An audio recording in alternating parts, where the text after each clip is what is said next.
Our Tankers Fantasy Football featuring the Dugan Jing. Jing Jing in the house right now. We made it to week 4. Give you some matchups, good matchups, bad matchups, some start sits here. Lead them off with the Dolphins, and I know besides Devontae Parker saving you with that garbage time touchdown, all the Dolphins went up to the Meadowlands and just shit the bed last week. But I'm saying they're going to get their redemption song this week down in Miami versus the Saints. I think all Dolphins, all systems go this week. Yeah. I mean, you can bet the bank that Jai's going to be better. Oh, yeah. I mean, I feel like Landry's going to have a better game. Once again, Parker, who we said is kind of that Cutler's mold type of receiver, I think he's definitely going to get it going against the Seahawks secondary. And a guy who really got it going last week, new offensive coordinator in Cincinnati. They're finally force-feeding it to A.J. Green, and I think Joe Mixon is finally a start here. I mean, he played over 20 snaps here. They gave him 21 touches. 21 touches for Joe Mixon. He had 18 carries. He had the 3 receptions. I don't know, Joe Mixon, Battle of Ohio this week in Cleveland. I think he's all systems go. A minimum flex play option for you. Run him out there this week. Yeah, I think he's a solid RB2 for you out there. A guy, for some reason, people thought he had one bad game week 2 after dealing with a shoulder injury, after limited practice, that they thought Jordan Howard fell off the face of the earth.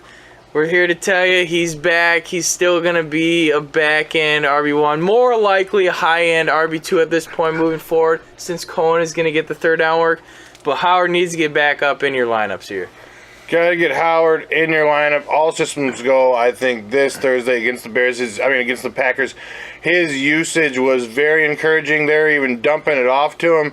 I mean, he looked like the Howard of old. I mean, the crazy part is Tariq Cohen was still serviceable too. I mean, he still had, the 14 I think they're still PPR both points. very startable. Yeah, I think you can go out there and start both of them with confidence moving forward. I really do.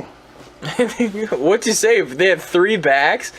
Yeah. They're the top 3 receivers for the Bears are like 3 running backs, and none of them have over 30 yards. So we're talking... That is their offense. I think Howard and Tariq Cohen are going to combine for 30 to 35 touches every week. Like I said a couple weeks ago, I think they're both very serviceable. Maybe Howard's a back-end RB1 and Cohen's like a high-end RB2, middle-range RB2, but I think they're both very serviceable guys for you. All right, talking about starts, I think Seattle, you're looking at guys, they're at home against this awful Indy defense.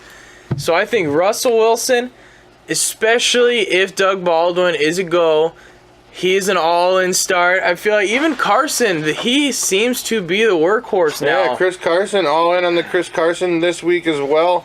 I mean, I think even Paul Richardson's worth a look in deeper flex leagues just to see what he's got going on maybe. And this week against the Colts, if Doug Baldwin sits, I think Paul Richardson is worth a look in this matchup. And we're talking about, they're playing the Niners, and usually running backs rip up the Niners, but we're looking at this Cardinal backfield, and I'm just not sure which one to give the nod to. I feel like they're probably going to try and give it to Chris Johnson to start, but if you look at Monday night, I feel like Ellington definitely had more spring to him. Plus, he's going to be getting the catches. And if you're going to start one of these backs, I think it's got to be Ellington. Especially against this 49ers defense who just vomits yards to backs.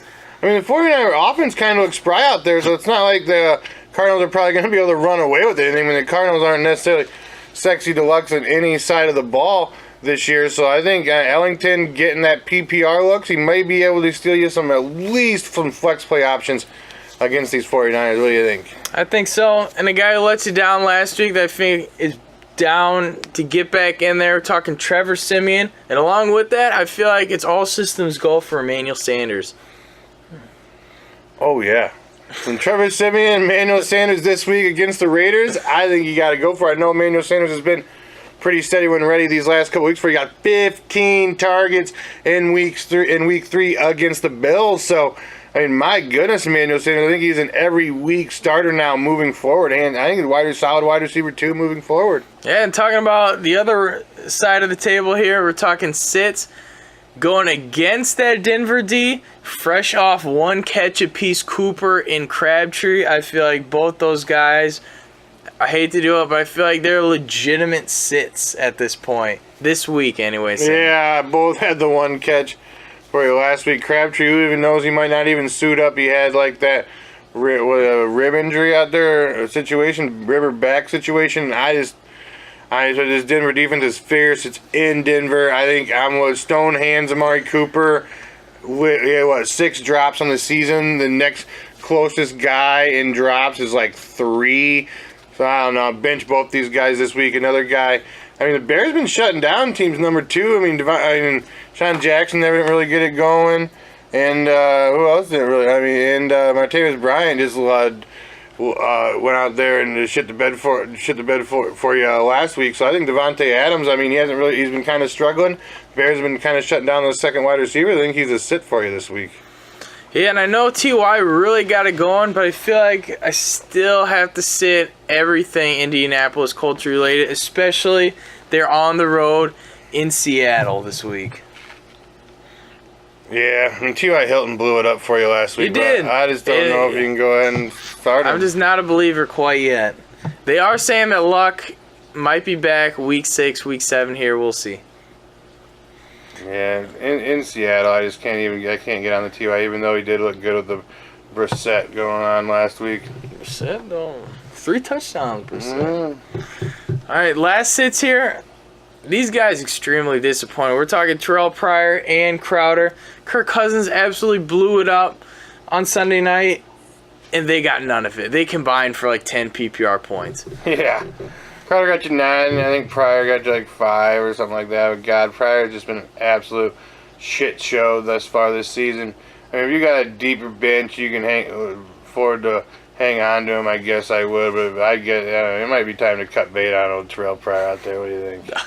Cut bait, that's hard. God, I mean, if you got shorter benches, I mean, some of these leagues if you got like 12 a 6 teams leagues with five player you got like benches. 16. I mean, how can you hold on you to got this bum? 16 man rosters. That would be tough. Yeah, how can you hold on to this bum? My goodness. All right, well, All right. There it is. If you got any other questions, sit starts, make sure you leave them in the comments below. We will get back to you.